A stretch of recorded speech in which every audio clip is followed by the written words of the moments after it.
O problema da distribuição de terras no Brasil é histórico.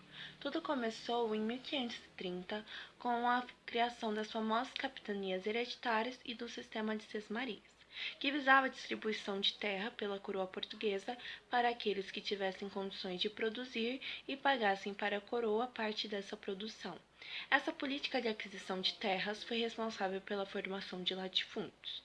Já em 1822, após a independência do Brasil, a demarcação de imóveis rurais passou a ocorrer através da lei do mais forte, resultando em grande violência e em concentração de terras para poucos proprietários, tendo esse problema se arrastado até os dias de hoje.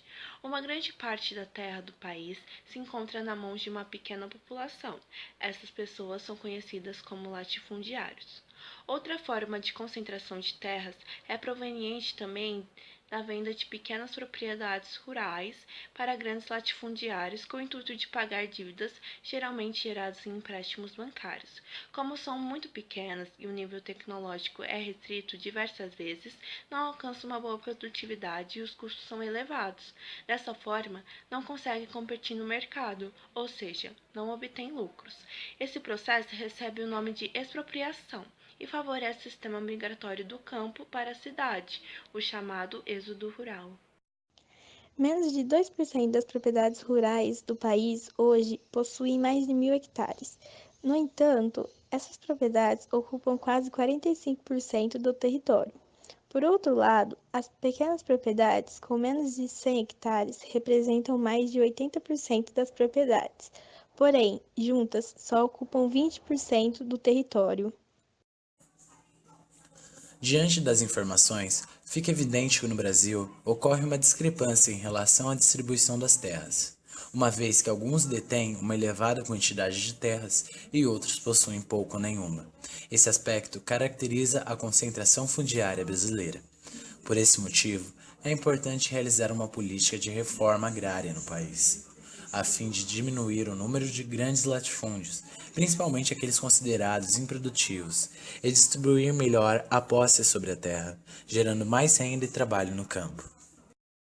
O órgão federal responsável pela aplicação e discussão da reforma agrária no país é o INCRA, criado em 1970, e seus principais objetivos são criar uma política para a aplicação dessa reforma agrária e a fiscalização de ocupações ou invasões nas terras rurais. No mesmo ano da criação do INCRA, devido ao aumento da tensão entre pequenos e grandes proprietários de terra, os trabalhadores se organizavam em grupos que reivindicavam a sobrevivência em meio a grandes proprietários latifundiários. Assim, surgiu o Movimento dos Trabalhadores Rurais Sem Terra, o MST, que se baseava na luta contra a concentração fundiária. As reivindicações do movimento se baseiam em propostas de alterações nas leis, com o objetivo de promover uma adequada distribuição das áreas cultiváveis no Brasil. Essas medidas dão autonomia aos pequenos agricultores e fazem com que o campo seja um espaço democratizado, que gera renda às famílias que sobrevivem da agricultura e também ajuda a economia do país. O que se pretende com a reforma agrária são as garantias das condições de sustentação de quem é pequeno ou médio produtor rural. Contudo, para alguns, a economia brasileira é focada no setor de serviços e na indústria, onde existem os melhores empregos, e fixar o homem do campo seria um atraso. Outro aspecto pontuado é que muitas pessoas que recebem terras do governo não têm como produzir nem viabilizar o plantio e acabam passando pela expropriação. Atualmente, a competitividade e complexibilidade do mercado agrícola dificultam muito a atuação do pequeno produtor, que depende do governo para conseguir produzir. Contudo, o geógrafo Ariovaldo Umbelino discorda. Segundo ele, é preciso que a sociedade brasileira tenha consciência de que a reforma agrária é necessária e só ela irá garantir ao país a produção de alimentos em quantidades, de modo a que nós tenhamos, simultaneamente, segurança e soberania alimentar.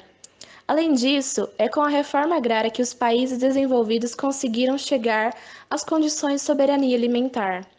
É evidente que o Brasil tem uma estrutura fundiária altamente concentrada nas mãos das elites, que controlam terras que não lhes pertencem, o que é um contrassenso e uma ilegalidade denunciados pelos movimentos sociais. O governo atual continua realizando a sua política de apoio ao agronegócio, que pode colocar o país, mais cedo ou mais tarde, dentro da questão da insegurança alimentar.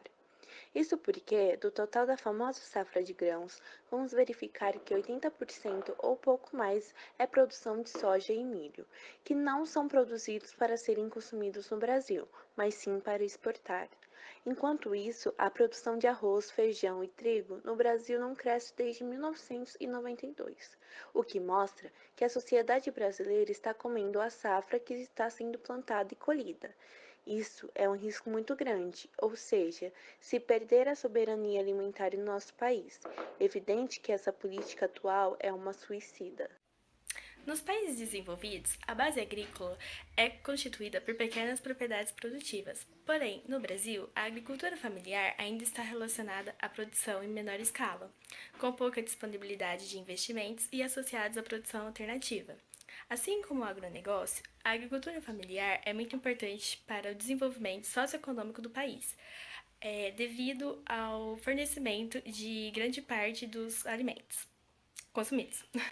Países desenvolvidos, como os Estados Unidos, possuem um sistema de agricultura familiar muito forte, o que gera empregos e beneficia a agricultura do país, além de possuírem uma agricultura de abastecimento interna, não necessitando de importações, diferente do Brasil, que possui uma agricultura voltada para exportação, deixando seu próprio mercado consumidor de lado. Além dos prejuízos ambientais, devido à exploração sem rotação de culturas e defensivos agrícolas, a falta de investimentos governamentais na agricultura familiar faz com que ela se torne menos competitiva e produtiva. Essa falta de produtividade é um dos principais argumentos dos grandes latifundiários, que recebem incentivos do governo, o que demonstra que não só as terras são distribuídas de maneiras desiguais, mas também a aplicação de programas de desenvolvimento agrícolas. Ainda não existem expectativas otimistas em relação à reforma agrária no Brasil. Com isso, perde-se tempo em relação à redução da miséria, desemprego, especialmente nas zonas rurais, e tantas outras mazelas sociais que acometem a nossa sociedade. É evidente que uma ferramenta para o desenvolvimento do país é o incentivo da agricultura familiar, transformando o campo em um espaço democrático e justo.